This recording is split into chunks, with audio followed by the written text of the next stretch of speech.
আপনাদের গোলাপ গাছে এবার শীতে যদি এরকম ফুল পেতে চান তাহলে কিন্তু এই ভিডিওর কিছু টিপস আপনাদের ফলো করতে হবে। স্কিপ একদম করবেন না, পুরো ভিডিওটা দেখবেন, টিপসগুলো ফলো করে দেখুন, আপনার বাগান ভর্তি ফুল হবে এবার শীতে।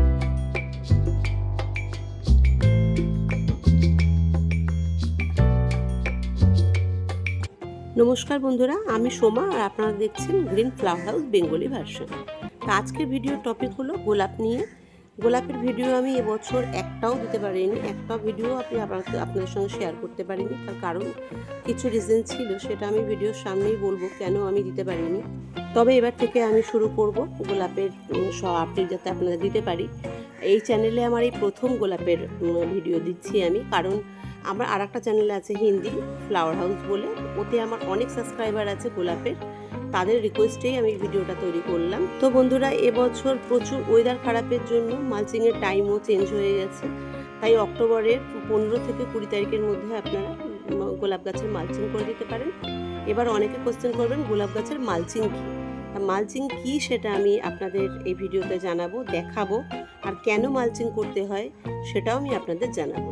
গোলাপে বছরে একবার মালচিং করা কিন্তু খুব জরুরি, কারণ হচ্ছে গোলাপের যত রুট ডাইব্যাক আছে, যত রুট কালো আছে, বৃষ্টিতে বর্ষায় ডাইব্যাক হয়ে গেছে, ফাঙ্গাসে কালো হয়ে গেছে, সেই রুটগুলো কিন্তু সমস্ত কিছু ফেলে দিতে হবে, ফেলে নতুন রুট আনতে হবে। নতুন রুটে নতুন ব্রাঞ্চ বেরোবে, নতুন ফুল বেরোবে। সেই জন্য কিন্তু মালচিং করাটা ভীষণ ভীষণ পরিমাণে জরুরি। মালচিং করার প্রসেসটাও আমি সামনে দেখাবো ভিডিওর। যার মিডিয়া সয়েল আছে তার প্রসেসিং এই একই হবে, যার মিডিয়া সেন্ডার আছে তারও প্রসেসিং কিন্তু একই হবে। যেভাবে আমি দেখাবো ঠিক সেইভাবেই কিন্তু আপনি সয়েল মিডিয়া, সেন্ডার মিডিয়া দুটোতেই কিন্তু সেইভাবেই মালচিং করবেন। এবার বলি কোন গাছে মালচিং করতে হবে আর কোন গাছে মালচিং করতে হবে না। গোলাপের যে গাছগুলো 1 বছরের ওপরে বয়স হয়ে গেছে সেই গাছগুলো আপনারা মালচিং করতে পারবেন। দেখবেন অটোমেটিক সেই গাছে কিন্তু ডরমেন্সি চলে এসছে, তাতে আপনি যতই খাবার দিন, যতই ফাঙ্গিসাইড দিন, ও কিন্তু ডরমেন্সিতেই চলে যাবে। আর যেগুলো 1 বছরের নিচে আছে সেগুলো কিন্তু ডরমেন্সিতে যাবে না, সেগুলোতে মালচিং করার চেষ্টাও করবেন না। ও বাড়ছে, ওকে বাড়তে দিন। মালচিং করতে দুটো জিনিসের প্রয়োজন হয়, একটা হলো বোন মিল, আর আরেকটা জিনিস আছে যেটা আমি ভিডিও শেষে বলবো, এই জন্য বললাম স্কিপ কিন্তু একদম করবেন না বন্ধুরা। স্কিপ করলে কিন্তু আপনারা ফুল ইনফরমেশনটা পাবেন না। খুব ইনফরমেটিভ ভিডিও এটা, এই জন্য গোলাপ যারা ভালোবাসেন তারা কিন্তু এই ভিডিও অবশ্যই দেখবেন। বন্ধুরা, যারা এখনও সাবস্ক্রাইব করেননি তারা কিন্তু এখনই সাবস্ক্রাইব করে দিন, আর যারা সাবস্ক্রাইব করেছেন তারা লাইক, শেয়ার আর কমেন্ট করা কিন্তু একদম ভুলবেন না। আমার ভিডিও আপনাদের কেমন লেগেছে সেটা কিন্তু অবশ্যই কমেন্টে জানাবেন। আর সামনে ভিডিওতে যেটা দেখছেন, যেরকম লাল পাতা হয়ে রয়েছে, কীরকম গাছ অনেক সুন্দর সুন্দর গ্রো হয়েছে, এরকম গ্রো আপনারা চান এই শীতকালে, তাহলে কিন্তু অবশ্যই ভিডিওটা মন দিয়ে দেখুন। তবে চলুন বন্ধুরা, মালচিং দেখা যাক কীভাবে করব, আর মালচিংয়ের পরে কি করব সেটাও আমি আপনাদের দেখাবো। বন্ধুরা, দেখতেই পাচ্ছেন সামনে যে গোলাপ গাছগুলো রয়েছে সেগুলো কিন্তু আমার গোলাপ গাছ। আমার গোলাপ গাছ মিনিমাম 40 থেকে 45টা ছিল। দেখুন কি সুন্দর লাল লাল পাতাও এসেছে। এগুলো সব এইচডি ভ্যারাইটি। দেখুন একটা শীত পর্ব এসেছে। এ মা, দেখুন ভেঙে গেল। এটা পেকে গেছে, এটা ভাঙা ছিলই, কিন্তু আমি ধরতেই পুরো ভেঙে গেল। তাই এই গাছগুলো ডরমেন্সিতে আছে। ডরমেন্সিতে থাকার কারণে দেখতে পাচ্ছেন গাছগুলো কীরকম অবস্থায় হয়ে রয়েছে। তো যাদের গাছ ডরমেন্সিতে থাকবে তাদের গাছ কিন্তু ঠিক এরকমই পজিশনে থাকবে। চারিদিকে প্রচুর পরিমাণে জঙ্গল থেকে বাঁচিয়ে আমি এতটুকু রেখেছি। গাছ আমার প্রচুর ছিল, সেগুলো কিন্তু সব মরে গেছে, কারণ আমি ভাড়া থাকি। 1 বছর আমি এই বাড়িতে থাকি, তো আর 2 বছর আমি অন্য বাড়িতে থাকি। এইভাবে টেনে আনতে আর টেনে নিতে জঙ্গলে আমার গাছগুলো সব নষ্ট হয়ে গেছে। এখন মাত্র এ কটা গাছ আমার কাছে অবশিষ্ট আছে। তো চলুন মালচিংয়ের দিকে যাই। এই গাছটা দেখুন, এই গাছটাও ডরমেন্সিতে আছে। এটা ডাইব্যাক হয়ে গেছে, পাতা ডাইব্যাক হয়ে শুকিয়ে হলুদ হয়ে পড়ে গেছে, কিন্তু আমি কিন্তু কিছু করিনি। আবার লাল পাতাও আসছে, আমি কিন্তু কিচ্ছু করিনি। পুরো বর্ষা এটা বাইরে ছিল। আমার কোনো গাছই শেডে থাকে না, সব আমি পুরো বর্ষা পুরো রোদ আমি বাইরেই রাখি। মালচিংয়ের জন্য এই গাছটা কিন্তু আমি আপনাদের সামনে এনে রেখেছি।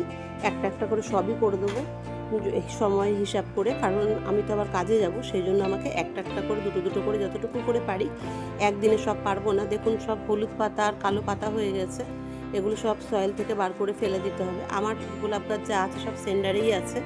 এবার কি করবেন আপনারা, সাইড থেকে যত সেন্ডার আছে সব সাইড থেকে নামিয়ে নেবেন নিচে হাতের সাহায্যে, মাঝখানে কিন্তু একদমই হাত দেবেন না, কারণ মাঝখানে কিন্তু ফেরার রুট আছে। ফেরার রুট যদি কেটে যায় একটাও, তাহলে কিন্তু পুরো গাছটাই মরে যাবে। এগুলোর বয়স প্রায় 2.5 থেকে 3 বছর বয়স হয়ে গেছে। আর সেন্ডারগুলো দেখুন কি সুন্দর দানা দানা রয়েছে, বড় বড়। আপনি নতুন সেন্ডারও ইউজ করতে পারেন, পুরনো সেন্ডারও ইউজ করতে পারেন। এই দেখুন এই সেন্ডারগুলো ডাস্ট হয়ে গেছে, এগুলো কিন্তু ইউজ করা যাবে না। সেন্ডার যদি আপনার দিতে হয় সেটা হলো বড় বড় দানা সেন্ডারই দিতে হবে, সে নতুন হোক আর পুরনো হোক। তারপরে এই সাইড থেকে যতটুকু পারেন ততটুকু বার করে নেবেন। আমি যতটুকু পারি ততটুকুই বার করে নেব, কিন্তু যারা নতুন গ্রোয়ার, যারা নতুন নতুন বাগান করছেন, তারা যতটুকু সয়েল আছে তার থেকে 3 ইঞ্চির মতন ফাঁকা করবেন, তার বেশি কিন্তু সাইড থেকে করতে যাবেন না, কারণ আপনারা নতুন রুট আনতে পারবেন না। আমি নতুন রুট আনতে পারবো, তাই যতটুকু পারবো আমি ততটুকু সয়েল সাইড দিয়ে নিয়ে নেবো। দেখুন আমি মাঝখানে কিন্তু রেখে দিয়েছি, মাঝখানে আমি কিছু করছি না, কিন্তু সাইড থেকে কিন্তু আমি সব বার করে নিচ্ছি। সয়েল, সেন্ডার, যাই হোক, যাই মিডিয়ায় থাক না কেন, ঠিক এইভাবেই প্রসেসিংয়ে আপনাকে করতে হবে। ভুলেও কিন্তু পুরো গাছটা তুলে ফেলবেন না, পুরো গাছটা তুলে ফেললে কিন্তু ওটা রিপোর্টিং হয়ে যাবে। পুরো গাছটা এখন নয়, ফেব্রুয়ারি মাসে রিপোর্টিং করা হয়, বছরে একবারই রিপোর্টিং করি আমি গোলাপের।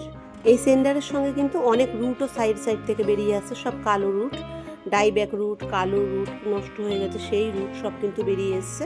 এবার আমাদের কি করতে হবে, নতুন রুট তৈরি করতে হবে। নতুন রুট তৈরি করার জন্য যেটা করতে হবে সেটা আমি আপনাদের এখনই দেখিয়ে দিচ্ছি। আমার কাছে নতুন সেন্ডার নেই, আমার কাছে পুরনো সেন্ডারই আছে। তা আমার সেন্ডারগুলো ভালো আছে এখন, আমি এগুলো একটা চালনির সাহায্যে চেলে নেব। আমার কাছে কিন্তু বোন মিলও নেই। বোন মিল যাদের কাছে নেই তাদের কি করতে হবে সেটাও আমি আপনাদের বলে দেবো এই ভিডিওতে, আর বোন মিল যাদের আছে তাদের কি করতে হবে সেটাও আমি বলে দেবো এই ভিডিওতে। দেখুন চালনি নিয়ে নিয়েছি, চালনির সাহায্যে কিন্তু আমি সেন্ডারগুলোকে চেলে নেব। চেলে বড় বড় দানা, দেখুন এই বড় বড় দানাগুলোই আমার এখন দরকার। ডাস্টগুলো কিন্তু দেবো না, ওগুলো কিন্তু ফেলে দেবো। এবার এই চালা সেন্ডারগুলো কিন্তু আমি পটের মধ্যে দিয়ে দেবো। দেখতে পাচ্ছেন পটের সাইডে কিন্তু আমি দিয়ে দিচ্ছি, দিয়ে হাতের সাহায্যে সাইডে কিন্তু এটা করে দিতে হবে। প্রথম আপনি বার করার পর কিন্তু আপনার কাছে যদি নতুন সেন্ডার থাকে তাহলে কিন্তু এইভাবে সাইড দিয়ে একটু ভরে দেবেন। এবার কি করবেন, আপনার কাছে যদি বোন মিল থাকে, বোন মিল বলতে বোন ডাস্টগুলো, হাড় গুঁড়োগুলো, যেটা ডাস্ট দানা, সেটা যদি থাকে আপনার কাছে, আপনি পটের সাইড দিয়ে 1 মুঠো দিয়ে দিতে পারেন। আমার কাছে নেই, তাই আমি লিপ কম্পোস্ট দিচ্ছি, পাতা পচা সার আমি 1.5 মুঠো দিয়ে দিয়েছি। আপনি এটাও দিতে পারেন, এটা খুব হালকা, মিডিয়া হালকা করে দেয়, আর গাছে কিন্তু সন্দীপের মতো কাজ করে। এবার এই বাকি যে সেন্ডার আছে সেগুলোও কিন্তু আমি চালনির সাহায্যে চেলে নেব। চেলে নেবার পর আমি আরেকটু সেন্ডারের ভিতর দিয়ে দেবো। দেখুন খুব অল্প করেই দেবো, 2 ইঞ্চির মতো ফাঁকা রাখবো পট, কারণ আমাকে এর পরের জিনিসটাও দিতে হবে, পরের ভাইটালাইজারটাও দিতে হবে। দেখুন আমি সেন্ডার দিয়ে দিয়েছি। এবার এই গাছটা যখন আমি তুলেছিলাম তখন গাছটা একটুখানি হেলে দুলে গেছিলো, মানে নড়ছিল। এবারে এটা কী করতে হবে, কোনো লাঠির সাহায্যে বা কোনো কিছু সাহায্যে আপনি সেন্ডারগুলোকে একটু চেপে দেবেন সাইড দিয়ে। মাঝখানে কিন্তু বারবারই বলছি একই কথা, মাঝখানে কিন্তু হাত দেবেন না, সাইড দিয়ে চেপে দেবেন, যাতে গাছটা নড়বড় না করে। গাছটা নড়বড় করলে কিন্তু রুট ভালোভাবে বের হবে না। দেখুন আমি চেপে দিয়েছি। এবার এর মধ্যে যেটা দিয়ে দিতে হবে সাইড যে ভাইটালাইজারটা, সেটা আমি ভিডিও শেষে বলবো, কিন্তু এখন আমি আপনাদের দেখিয়ে দিচ্ছি। অন্তত 10 থেকে 12 গ্রাম সেটা কিন্তু একটা গাছের মধ্যে দিয়ে দিতে হবে। যারা গোলাপ ভালোবাসেন, যারা গোলাপ গাছ করেন, তাদের কাছে এটা থাকা উচিত, তাদের কাছে আছেও মনে হয়। এই দেখুন আমি এখানে কিন্তু 12 গ্রাম নিয়ে নিয়েছি। 12 গ্রাম কিন্তু আমি পটের সাইড দিয়ে দেবো। মাঝখানে এটা পড়লেও প্রবলেম হবে না, কারণ এটা অর্গ্যানিক রুট আনতে সাহায্য করবে। প্রচুর পরিমাণে রুট নিয়ে আসে এটাই। কতটা এটার কাজ সেই ভিডিওটাও কিন্তু আমি আমার চ্যানেলে আছে, সেটাও আপনি দেখে নেবেন এটার নাম জেনে, যে এটাতে কি কাজ, কি উপকার আমাদের গাছে করে। দেখুন আমি দিয়ে দিয়েছি, দিয়ে আমি সেন্ডার দিয়ে বাকিটা ভরে দিয়েছি। বাকিটা ভরে এবার এতে জল এমনভাবে দিতে হবে যাতে জলটা নিচ থেকে না বেরিয়ে যায়। যদি নিচ থেকে জলটা বেরিয়ে যায় তাহলে কিন্তু যে ভাইটালাইজারটা আপনি দিয়েছেন সেটা দেওয়ার কোনো ফায়দা হবে না, মানে কোনো উপকার নেই। ওটা যাতে না বেরোয়, ম্যাক্সিমাম 10 দিন আপনারা এইভাবেই জল দেবেন গাছে, যাতে নিচ থেকে না বেরিয়ে যায়। দেখুন আমি জলও দিয়ে দিয়েছি, কিন্তু খুব ভালোভাবে গাছ ধুয়ে দেবেন। গাছটা ধুয়ে দিয়ে রুটে কিন্তু বেশি জল দেবেন না। আমার কাছে বেশি সময় নেই, তার জন্য আমি কিন্তু সব গাছ করতে পারবো না। আজকে 3-4টে করব, আবার কালকে 3-4টে করবো। দেখুন এখানেও 2টো গাছ আছে, সব গাছ কিন্তু বিশাল লম্বা হয়ে গেছে। এই গাছগুলো কিন্তু আমি এবছর প্রুনিংয়ে খুব ছোট করে দেবো। মালচিংয়ের 1 মাস পর কিন্তু প্রুনিং করতে হয়। 1 মাস পর আপনি প্রুনিং করবেন। আজকের ডেটটা জেনে নিন, সেই ডেট হিসেবে আপনাকে প্রুনিং করতে হবে। মালচিং করার 10 দিন পর পর্যন্ত কিন্তু আপনি গাছে কোনো ভাইটালাইজার ইউজ করবেন না। আমিও করছি না, আপনারাও কিন্তু করবেন না। অর্গানিকও না আর কেমিক্যালও না, কোনো ভাইটালাইজার ইউজ করা যাবে না। মালচিংয়ের 5 দিন পর আপনাকে কি করতে হবে, ট্রাইকোডার্মা রুট হরমোন ইউজ করতে হবে। মালচিংয়ের 5 দিন পর আপনি ট্রাইকোডার্মা নেবেন পার গাছে 6 থেকে 7 গ্রাম, আর রুট হরমোন নেবেন ছোট চামচের 1 চামচ।